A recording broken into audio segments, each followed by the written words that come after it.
नमस्कार दोस्तों, एक बार फिर से आपका अपनी पाठशाला में स्वागत है। हम चैप्टर सीख रहे थे सूचकांक। हमने इस चैप्टर में अभी तक सेक्शन डी तक के सभी सवालों को अच्छे से हल करा था।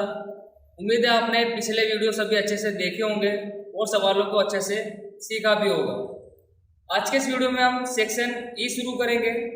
सेक्शन ई में आज केवल हम क्वेश्चन नंबर 6 करेंगे जो अलग है। बाकी सब सवालों को मैंने आपको पहले ही सिखा दिया है, तो आपको खुद से प्रैक्टिस करनी है उसकी, ठीक है। क्योंकि सेक्शन दिए इसलिए गए कि आप उसकी प्रैक्टिस खुद से ही अच्छे से कर सको, ठीक है। तो क्वेश्चन में लिखा हुआ है, वर्ष 2010 के सापेक्ष में वर्ष 2015 में गेहूं के मूल्य में 70% की वृद्धि हुई है एवं चावल का मूल्य 40% बढ़ा है। ये सवाल तो हमने पहले भी सीख लिया है। अगर सापेक्ष मूल्य में वृद्धि होती है तो हम क्या करते हैं, 100 के अंदर उसको प्लस करते हैं। जैसे कि यहाँ पर प्रतिशत में वृद्धि हो रही है तो हम क्या कर देंगे, 100 के अंदर प्लस करेंगे, जैसे कि आपको पता है। और अगर कमी आती है तो हम क्या करते हैं, माइनस करते हैं 100 के अंदर। आगे बढ़ते हैं सवाल को।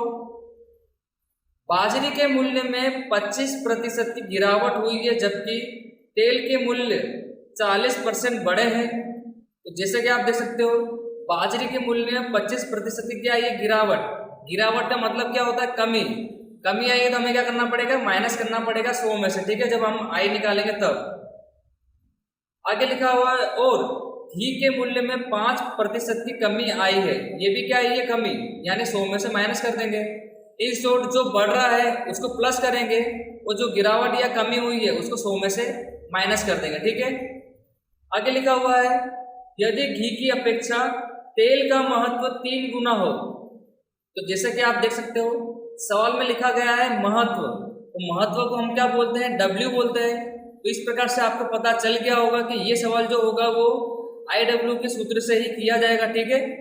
आगे लिखा हुआ है, एवं चावल 2 गुना हो तथा गेहूं एवं बाजरी का महत्व चावल की अपेक्षा 2 गुना हो तो भोजन जन्य इन 5 वस्तुओं के समूह के सूचकांक की गणना कीजिए एवं उसका अर्थघटन कीजिए।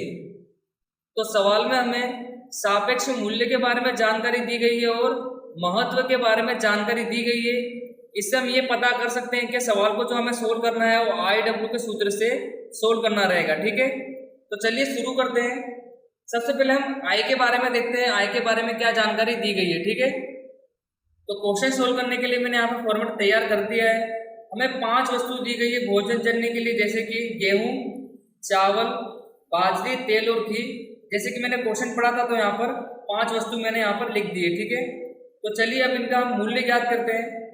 सबसे पहले लिखा होता है कि गेहूं के मूल्य में 70% की वृद्धि हुई है। गेहूं के मूल्य में 70% की क्या हुई है, वृद्धि हुई है।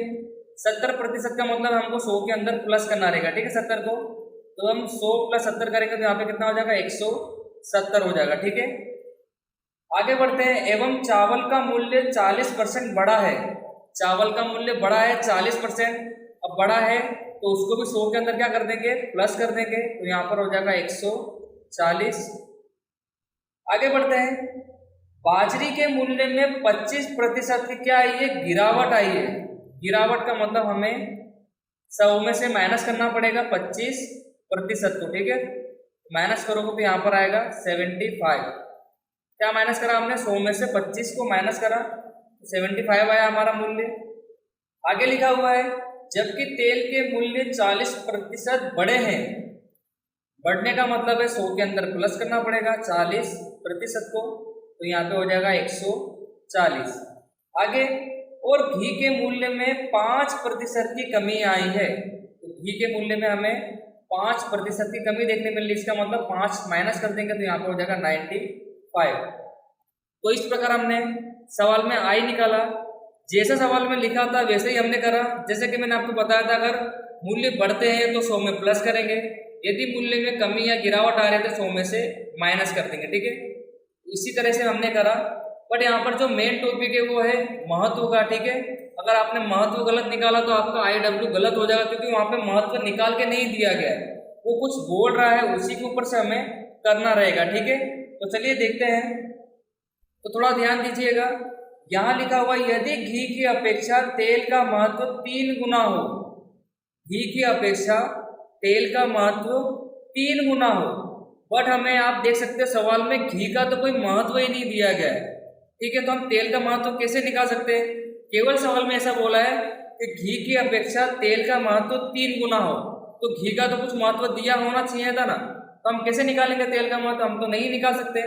इसका मतलब है आपको यहाँ पर एज्यूम करना पड़ेगा। जैसे कि अगर आपको कोई वस्तु मैथ में नहीं दी गई होती तो आप क्या मानते हो? 100 मानते हो। तो अभी हमें यहाँ पर महत्व निकालना है, यानी भार निकालना है। और भार हमेशा किसमें होते हैं? अनुपात में होते हैं। इसका मतलब आपको यहाँ पर सिंगल संख्या मानने पड़ेगी। ठीक है, यदि आपको तेल का महत्व निकालना है तो आपको घी का महत्व मानना पड़ेगा कुछ ना कुछ। ठीक है, तो आप चाहो तो 1 से लेकर 10 की संख्या में आप कुछ भी संख्या मान सकते हो घी का महत्व। तो यहाँ पर मैं संख्या 1 को मानता हूँ। ठीक है, इसका मतलब माना कि मैंने घी का महत्व कितना ले लिया? 1। तो चलिए आप फिर से सवाल को पढ़ते हैं, तो आप सवाल आपको थोड़ा इजी लगेगा। ठीक है, यहाँ लिखा हुआ था कि घी की अपेक्षा तेल का महत्व 3 गुना हो। घी की अपेक्षा तेल का महत्व 3 गुना। तो घी है कितना हमारा? 1 माना है हमने। अगर इसका हम 3 गुना करेंगे तो 3 का गुणा किससे कर देंगे? 1 से। तो यहाँ पर कितना आ जाएगा? 3 आ जाएगा। ठीक है, 1 दिया 3। तो तेल का महत्व कितना आ गया हमारे पास? 3 आ गया। ठीक है, क्योंकि हमने यहाँ पर घी का 1 माना था, 1 का 3 गुना करा तो कितना हुआ? तेल का 3 हो गया। आगे बढ़ते हैं।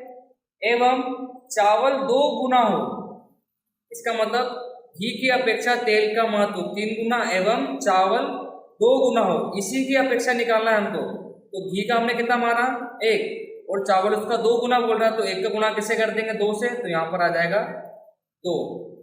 आगे लिखा हुआ है तथा गेहूं एवं बाजरी का महत्व चावल की अपेक्षा 2 गुना हो। क्या लिखा हुआ है? गेहूं तथा बाजरी का महत्व चावल की अपेक्षा 2 गुना हो। तो चावल का महत्व आया कितना था हमारे पास? 2। अगर इसका 2 गुना करेंगे तो 2 दूनी कितना हो जाएगा? 4 हो जाएगा। तो यहाँ पर आ जाएगा 4 और यहाँ पर भी आ जाएगा 4। ठीक है, इस प्रकार से हमने इसका महत्व निकाला। सवाल में लिखा हुआ था कि घी की अपेक्षा तेल का महत्व कितना हो? 3 गुना और चावल 2 गुना। तो घी का महत्व हमें नहीं पता था, तो घी का महत्व हमने यहाँ पर 1 माना था। तो घी की अपेक्षा हमने तेल का महत्व यहाँ पे 3 गुना करा और चावल को 2 गुना करा। चाहो तो आप यहाँ पर कोई भी संख्या मान सकते हो। मानो कि अगर आप इधर 2 मानोगे तो भी आपका आंसर लास्ट में बराबर ही आएगा। तो यहाँ पर कितना आया था? 2 और यहाँ पर आ गया 3। और सवाल में आगे लिखा हुआ था कि गेहूं और बाजरी का महत्व चावल की अपेक्षा कितना हो? 2 गुना। तो इसका कितना था? 2। 2 गुना हमने किससे कर दिया? 2 से। तो कितना आ गया? 4 और 4। तो इस प्रकार हमने इस सवाल में महत्व को निकाला। अब जैसे कि आपको पता है आई भी आपके पास है और डब्ल्यू भी आपके पास है। अब केवल आपको गुणा करना है और सवाल को हल करना है। ठीक है, तो चलिए गुणा करते हैं। 170 गुणा कितना करेंगे? 4, 680। 140 गुणा 2, 280। 75 गुणा 4, 300। 140 गुणा 3, 420। 95 गुणा 1, 95। ठीक है, अब जैसे कि पता है आपको भार और IW का टोटल कर लेना है। तो जब आप इसका टोटल करोगे तो यहाँ पर आएगा 14, इसका टोटल करोगे तो यहाँ पर आएगा 1775। ठीक है, मान लीजिए यदि आप सवाल करते हो, आप इधर कुछ और संख्या मानते हो तो आपका ये टोटल भी अलग आएगा और ये टोटल भी अलग आएगा। बट जब आप लास्ट में आंसर निकालोगे वो दोनों का कैसा रहेगा? यानी आपका और मेरा बराबर ही रहेगा। ठीक है, तो चलिए अब हमारा फॉर्मेट तैयार हो गया। तो अब हम सूत्र में रखकर सूचकांक को सोल्व करते हैं और उसका क्या निकालते हैं? अर्थघटन निकालते हैं। ठीक है, यहाँ लिखेंगे मूल्य का सूचकांक। आई बराबर सिग्मा IW बटे में सिग्मा W। हमारे पास कितना आया था IW? 1775 बटे में कितना रख देंगे W को? जब आप इसे सोल्व करोगे तो यहाँ पर संख्या आएगी 126.79। ठीक है, ये हमारे पास क्या आया? सूचकांक आया। अब हमें क्या निकालना है? सवाल में अर्थघटन भी निकालना है। तो जैसा कि मैंने आपको बताया था, अर्थघटन का मतलब होता है कि हमें वृद्धि बतानी है कि वस्तु में कितनी वृद्धि हुई है। तो टोटल सूचकांक हमारा कितना आया था? 126 पॉइंट। माइनस क्या करना पड़ता है? जैसे कि मैंने आपको बताया था, टोटल सूचकांक में से 100 को आपको माइनस कर देना तो आपको आंसर मिल जाएगा। ठीक है, तो जब आप सूचकांक में 100 को माइनस करोगे तो यहाँ पर आंसर आएगा 26.79। ठीक है, ये हमारा क्या होगी, वस्तु में वृद्धि बता रही है। ठीक है, अर्थघटन का मतलब ही क्या होता है कि वृद्धि बताना। तो हमारे मूल्य के सूचकांक में 26.79% की क्या हुई है, वृद्धि हुई है, ऐसा आप कह सकते हैं। ठीक है, तो उम्मीद है आपको ये क्वेश्चन समझ में आया होगा। सेक्शन ए में केवल यही एक क्वेश्चन था जो अलग था, आपको थोड़ा कम समझ में आता है, इसलिए मैंने आपको करवा दिया। ठीक है, तो सेक्शन ए के सवालों को भी आप पूरा कर लीजिएगा। तो आज के वीडियो में अब हम इतना रखेंगे, मिलेंगे आपसे फिर से नेक्स्ट वीडियो में नेक्स्ट टॉपिक के साथ।